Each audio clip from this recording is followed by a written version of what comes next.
Assalamualaikum warahmatullahi wabarakatuh. Sebelumnya kami panjatkan puji dan syukur atas kehadirat Allah Subhanahu wa taala yang telah memberikan rahmat dan hidayahnya sehingga kami dapat menyelesaikan dan dapat mempresentasikan hasil riset kami. Dan tidak lupa pula kami kirimkan salam dan salawat kepada Nabi Junjungan Nabi Muhammad SAW yang telah membawa kita dari alam kegelapan menuju alam terang benderang. Dan izinkan kami untuk memperkenalkan tim kami dari tim riset investasi, perwakilan Universitas Muhammadiyah Kendari, Fakultas Ekonomi dan Bisnis Islam. Nama saya Sigit Musriadin, jurusan Manajemen, dan rekan setim saya, Saudara Muhammad Wahyu Santoso dan Laude Antifata. Sedikit pengenalan terhadap penelitian riset yang kami lakukan. Di sini tim kami melakukan sebuah analisis saham emiten pada PT Itamar Honorea Tbk. Dari hasil ini, kami akan memberikan sebuah rekomendasi apakah saham tersebut termasuk dalam kategori buy, sell, atau hold dengan rasional menggunakan model valuasi saham.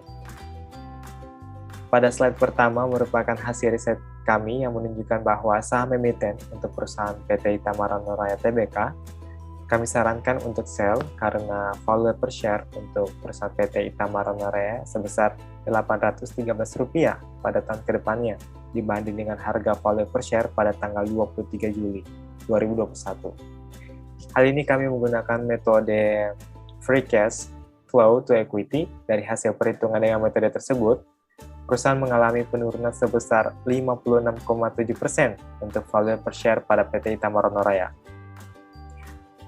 PT Itamar Honorea merupakan sebuah industri alat kesehatan yang terbesar di Indonesia, yang menjual sebuah produk berupa alat kesehatan diantaranya swab antigen Pambio, jarum suntik, APD, perlengkapan kesehatan, dan Afimat.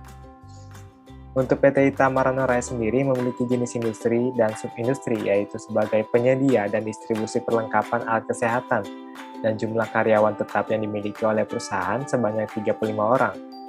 Untuk revenue by business segment, PT Itamar Honorea memiliki sebuah produk diagnostik in vitro sebesar 72,9% dan alat kesehatan non-elektromedik steril sebesar 26% dan produk lain-lain sebesar 0,94%.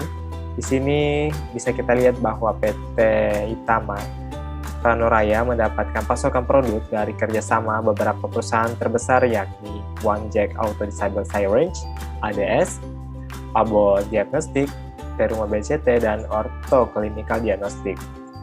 Secara umum, kita tahu bahwa pandemi COVID-19 ini masih menyebar baik di negara-negara lain maupun lokal. Bahkan banyaknya bisnis yang harus gulung tikar di saat pandemi ini, yang dikarenakan adanya kebijakan PSBB dan PPKM. Namun, di sisi lain, keadaan bisnis untuk industri kesehatan mengalami peningkatan karena kebutuhan yang meningkat. Hal ini mempengaruhi kondisi sebuah perusahaan. Permintaan alat kesehatan yang berhubungan dengan COVID-19 terus meningkat sejak pandemi tahun lalu. Hal itu terjadi dengan seiring dengan meningkatnya belanja pemerintah. Untuk keadaan PT Itamar Honorea mengalami pertumbuhan sebesar 25,3%. Hal ini dikarenakan kebutuhan akan alat kesehatan yang terus meningkat dan posisi persaingan untuk sejauh ini, persaingan industri alat kesehatan di Indonesia belum ada yang go public selain PT Itamar Honorea.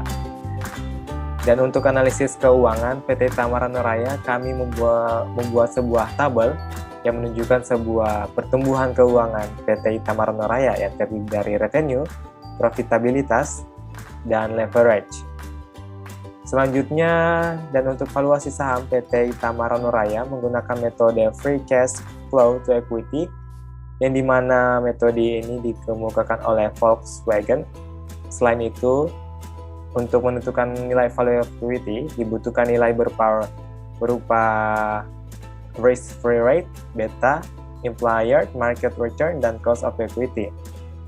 Selanjutnya, untuk PT Itamar Honorea, nilai value per share-nya 1 tahun ke depan akan mengalami penurunan senilai Rp813 dari harga penutup saham PT Itamar Honorea sebesar Rp1.880 pada 23 Juli 2021.